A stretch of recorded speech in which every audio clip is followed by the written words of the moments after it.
Hi there, welcome to Appy Chips YouTube channel. I am Amber Jain and today we will learn how to install this app on Mac using Homebrew, which is also popularly known as simply Brew. But before we get started, let me answer some frequently asked questions first. To start with, what does a package manager like Homebrew does? Well, a package manager lets you install, uninstall or repair apps on your Mac. A package manager is very similar to App Store on macOS or Microsoft Store on Windows operating systems, except that a package manager uses commands that you type on Mac terminal to install or uninstall different programs. Some of the popular package managers for Mac include Homebrew, Nix, and Macports. And if you are coming from a Linux background, you will feel at home with Homebrew, especially if you have used package managers like apt, pacman, yum, etc. on Linux based operating systems. Next up, is it safe to install the Mac apps via Homebrew? Short answer, yes. In fact, Homebrew is the most popular and thus most widely used package manager on macOS. Moreover, Homebrew is a non-profit member of Software Freedom Conservancy Foundation, also known as SFC Foundation. Many other open source projects like Git, BusyBox, Samba, Wine are all part of this Software Freedom Conservancy organization. Also, you might be surprised to know that Homebrew is the most forked project on GitHub and it has the largest number of contributors on its GitHub repository. Many devs at organizations like Google, Apple, Dropbox, Stripe, etc. use Homebrew to set up different development environments on their MacBooks and iMacs. Next question. Can you use Homebrew to install programs on Apple Silicon or more popularly known as M1 MacBooks? Again, yes. Starting version 3.0 of Brew, Apple Silicon is now supported on Homebrew. In fact, Homebrew also supports programs that are at the moment only supported via Rosetta 2 on Apple Silicon. Now that I have answered your questions on safety and compatibility of Homebrew, let's get to the installation process. Before we can install anything using Brew, we need to install the package manager itself, that is Homebrew, on your Mac. So let's see now how can we install Brew on Mac.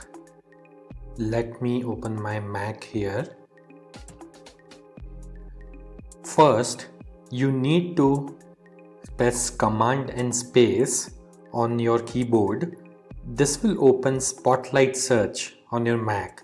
And then you have to type terminal.app. You will see this terminal app. Simply double click on it to open terminal. Let me maximize this terminal window. Now we need to copy paste the command to install Homebrew from the Brew website. So open your web browser and simply go to the website brew.sh. Once you are on the website, you will see this section called Install Homebrew, which has a command that you can simply copy by clicking on this button over here. Once it is copied, you have to go back to terminal, right click, paste. Now that the command is copy paste over onto this terminal, press enter. This will start Brew installation. Now it is prompting me to enter my user's password on Mac.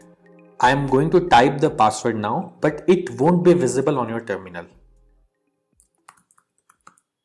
Once you have entered the password, simply press enter, and if the password is correct, the script will continue. Now it is saying press return to continue the installation. I'll press enter here, and this will start the installation of Homebrew on my Mac. Let's wait for this to finish. As this message here says, installation successful. So that's it. Brew is successfully installed on your Mac now.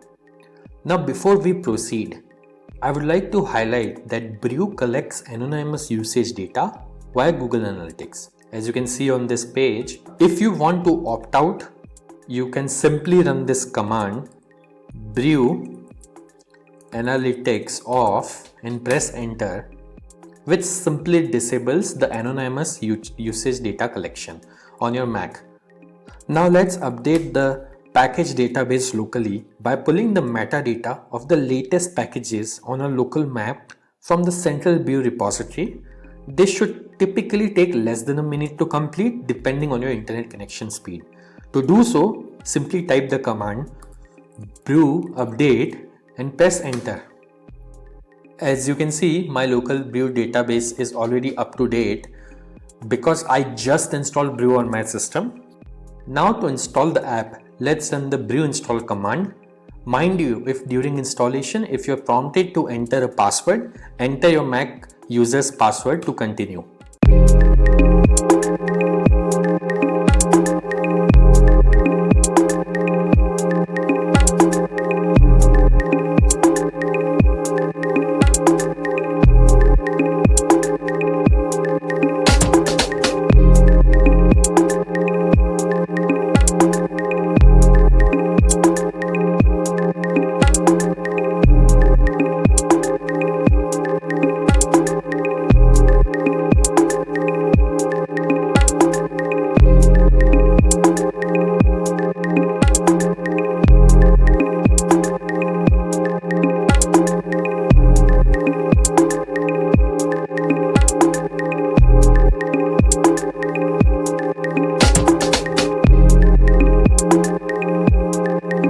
That's it. The installation was successful. If this video was useful, don't forget to hit the like button. And if you faced any problems during the installation in this video, please leave a comment below and somebody from AppyChip team will reply back to you. If in future any app installed using Brew stops working, then you can simply reinstall it using the command brew space reinstall space the name of the program. For example, I'll try to reinstall this program called Hello, which is already installed on my system.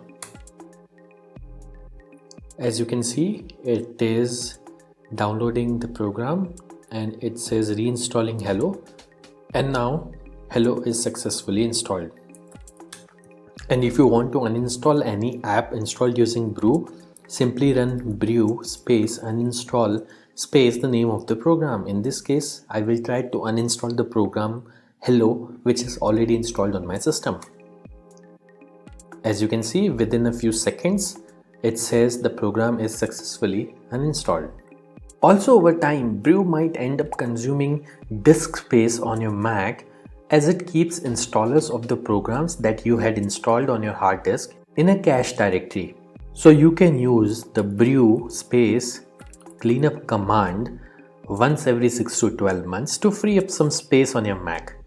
This command removes app installers and older versions of the packages only. It would not uninstall any of the apps that you have installed. As you can see, Brew cleanup was successfully run on my system. So do subscribe to our channel as we have tutorials for installation of over 9,000 programs on Mac, which will come handy. If you need to install other apps on Mac in future, chances are that we have got it covered already.